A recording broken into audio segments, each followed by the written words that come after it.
Recorded from the point of view of veteran parachutist Ivan Lester McGuire. He is filming a student and instructor as they make their exit from the plane. As the two deploy their parachute, they quickly disappear out of frame as McGuire continues to fall. He is not wearing a parachute.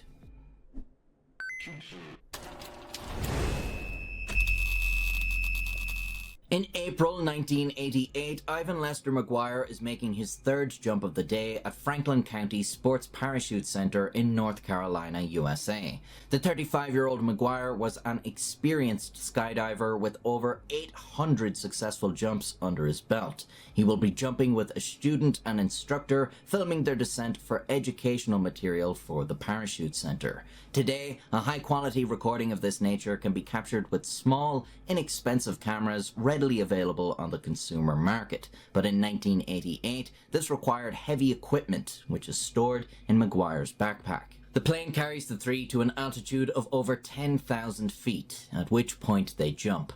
McGuire goes first to capture the others as they leave the plane. McGuire remains in close proximity to the student and instructor until they deploy their chute and disappear above McGuire. Assumedly, this is the point where McGuire would also deploy his chute to maintain the two in frame. However, as he reaches for the cord, he suddenly notices he does not have one. He exclaims, "Oh my God, no," as the realization sinks in that he does not have a parachute, and no one can help him instructor and you forget your fucking parachute. There must be so many safety checks, right? Before you, not just before you go on the plane, but before you make the jump. Like, okay, is the fucking line straight or something? I don't know. I'm not a parachuter, but there must be so many checks that you do.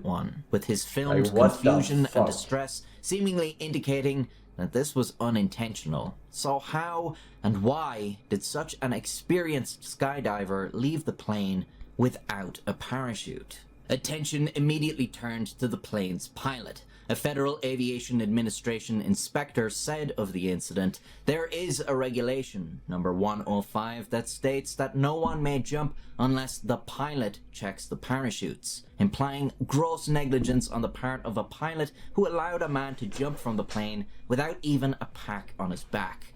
But Ivan McGuire did have a backpack, one of similar mass and weight to a parachute pack, but it was filled with recording equipment, not skydiving equipment.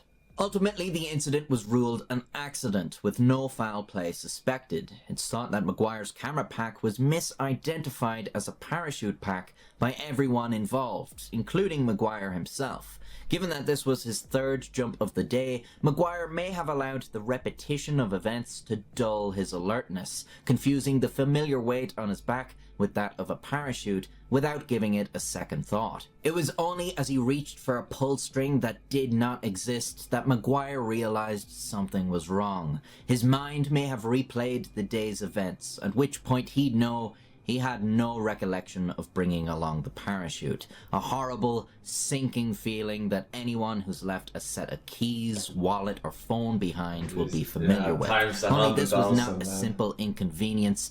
It was a nightmare, a desperate hoping, pleading that somehow this isn't real, that the mistake you've made was as painfully obvious to you when you made it as it is now, that you had taken the few seconds to correct that mistake when the fact that you know you didn't is becoming clearer and clearer to you. With such a long fall, Ivan Lester McGuire had a long time to contemplate this, knowing that this mistake meant that these would be his last moments. Yeah, we got that part, man. Why is this guy so weird? He's literally jerking off to this.